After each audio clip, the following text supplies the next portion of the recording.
This man locked up, charged with beating another man, tying him to a minivan, and dragging him for 2 blocks. Now the victim's family is opening up to News 4 Jax about this horrible attack. That family tells us their loved one was injured so badly he has not woken up and remains in intensive care in critical condition. Now, this crime was last Friday on a northwest Jacksonville street. Sky 4 flew over the scene. A number of people told us at the time that the 37-year-old victim was transgender, but today his family told us he is not, but he identifies as a gay man.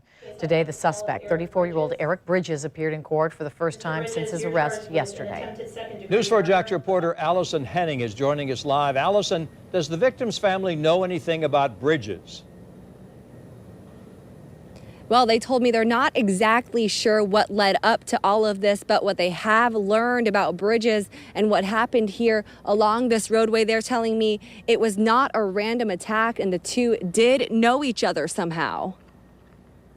A 37-year-old man is fighting for his life after police say he was severely beaten, tied to a minivan, and dragged 2 blocks before being left lying on the road. The man's family, who did not want to share his name or photo, spoke with News 4 Jax this afternoon. It's just real bad. It's a real bad situation for somebody to even think about doing that. Loved ones say the man still hasn't woken up in the ICU. He's dealing with brain injuries, cuts all over his body, and severe swelling.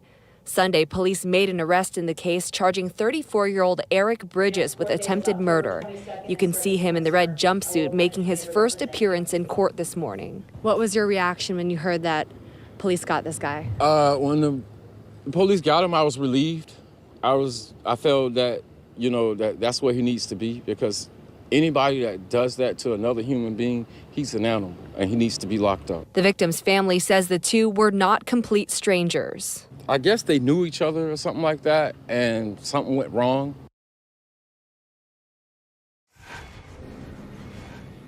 And right now, detectives are still asking people with information to come forward to police or Crime Stoppers as they continue their investigation. Ahead, all new at 6 o'clock tonight, we look into Bridges' criminal history. Reporting live tonight from Moncrief, Allison Henning, Channel 4, the local station. Allison, police detectives are not releasing the surveillance video they have of this attack because it is terribly graphic.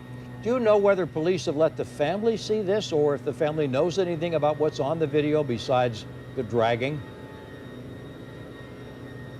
Tom, well, I'm not sure if they've actually seen the video, but I do know they are aware of it. The family told me they heard that the suspect and the victim were actually seen fighting on video. There are actually some cameras here behind me where this all happened, capturing what happened. Again, we don't know how the two know each other or what may have led up to the fighting, but I do know at this time the family is just focusing on their loved one, hoping that he pulls through this.